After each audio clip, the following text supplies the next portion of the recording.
साहब, मैम साहब, ये हमारी बहन है, आपसे बात करना चाहती है।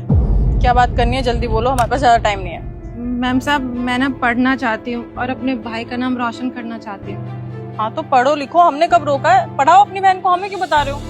वो मैम साहब, एक मजबूरी है जिसकी वजह से मैं आगे नहीं पढ़ पा रही हूँ। अच्छा, ऐसी कौन सी मजबूरी है भाई जो तुम्हें पढ़ने लिखने से रोक रही है? जरा मुझे भी बताइए। साहब, मेरे भाई की जितनी सैलरी है ना, उस सैलरी में घर का खर्चा ही बड़ी मुश्किल से चलता है।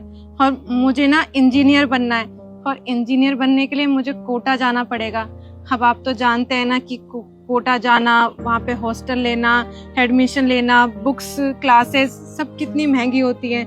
हाँ तो ठीक है, अच्छी बात है, तुम पढ़ना चाहती हो तो अपनी फैमिली से बात करो ना, हमें क्यों बता रहे हो? मैम साहब, हाँ, हमारा इस दुनिया में कोई नहीं है। माँ बाप एक एक्सीडेंट में मारे गए। जब से मैं इसको पाल पोस रहा हूँ, मैं इसका बड़ा भाई हूँ। मैं भी कोई अनपढ़ नहीं हूँ, मैं भी 12वीं तक पढ़ाई किया हूँ। लेकिन जब से मेरे सर पे जिम्मेदारी मेरी छोटी बहन की आई तो मैंने अपनी पढ़ाई वढ़ाई छोड़ दी। सच बताऊं ना तो इसका सपना अब हमारा सपना हो गया है। इसको इंजीनियर बनाना है और मम्मी पापा का नाम रोशन करना है। आपको पता है साहब, ये बहुत तेज है पढ़ने लिखने में। स्टेट में ना 1 नंबर पे आई थी। अब गांव के प्रधान आए थे इसके साथ फोटो लेने के लिए। इसका पेपर में भी फोटो आया था। ठीक है, लेकिन ये सब मुझे क्यों बता रहे हो? ये बताइए ना कि हमसे क्या मदद चाहिए आप लोगों को। मैंने भैया से कहा था कि आप अपने साहब और मालकिन से बात कर लो, लेकिन भैया की हिम्मत नहीं हो रही थी। आज बड़ी मुश्किल से जाके भैया ने हिम्मत जुटाई है। वो अगर आप दोनों हमारी पैसों से मदद कर दें तो। पर आप उस चीज की चिंता मत करना, मेरे भैया तो आपके यहाँ जॉब करते ही है ना, तो वो धीरे धीरे करके पैसे चुका देंगे। अच्छा, वैसे कितने पैसे चाहिए तुम्हारी बहन की पढ़ाई के लिए? साहब, इसने हमको बताया सारा खर्चा 2 लाख में हो जाएगा। साहब, बस 2 लाख रुपए का मदद कर दीजिए। 2 लाख रुपए? तुम्हें पता भी है 2 लाख रुपए कितने होते हैं? It's a very very huge amount. और तुम्हारी सैलरी तो यहाँ पे सिर्फ 12,000 है।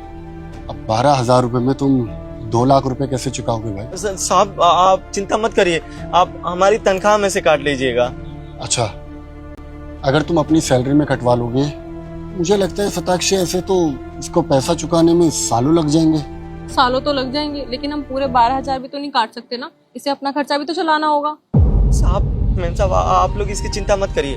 हम आपके यहाँ 8 घंटे का ड्यूटी करते हैं ना, और यहाँ से जाने के बाद ना हम रात में 6 घंटा टैक्सी चलाएंगे। बात कर लिए हैं, तो जो आपका सैलरी होगा वो हम उधार में कटा देंगे, और जो टैक्सी से पैसा मिलेगा उससे हम अपना खर्चा चला लेंगे। अच्छा, मतलब 8 घंटे तुम यहाँ ड्यूटी करोगे और 6 घंटा तुम रात में टैक्सी चलाओगे?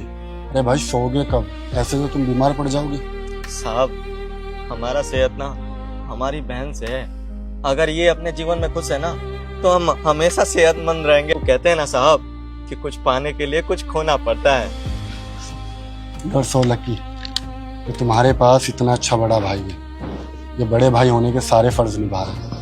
बहुत कम लोग होते हैं ऐसे जो माँ बाप के जाने के बाद अपने परिवार का इस तरह से ख्याल रखते हैं। I am really proud of him. बहुत अच्छा लड़का है जो हमारे यहाँ पर काम कर रहा है। और हाँ, ठीक है, मैं दे देता हूँ तुम लोगों को 2 लाख रुपए, लेकिन एक बात का बहुत अच्छे से ख्याल रखना। अक्सर लड़कियाँ जब गांव से शहर जाती है पढ़ने के लिए या कुछ बनने के लिए, तो वहाँ की उनको हवा लग जाती है और बिगड़ जाती है, गंदी आदतों में पड़ जाती है।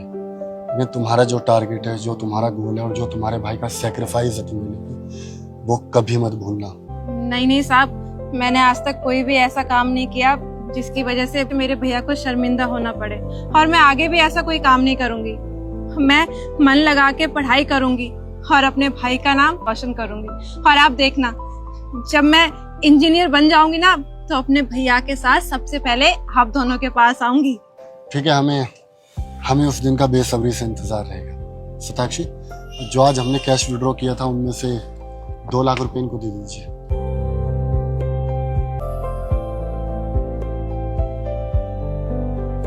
शुक्रिया साहब, शुक्रिया मैम साहब। आप लोगों ने ना हम पे बहुत बड़ा एहसान किया है। ये एहसान हम जीवन भर नहीं भूलेंगे। एहसान वाली कोई बात नहीं है। एक इंसान ही दूसरे इंसान के काम आता है। हमें बहुत खुशी होगी जब तुम्हारी बहन कामयाब होकर वापस लौटे। ठीक है, फिर कल मिलते हैं यहाँ पे। जी साहब, शुक्रिया।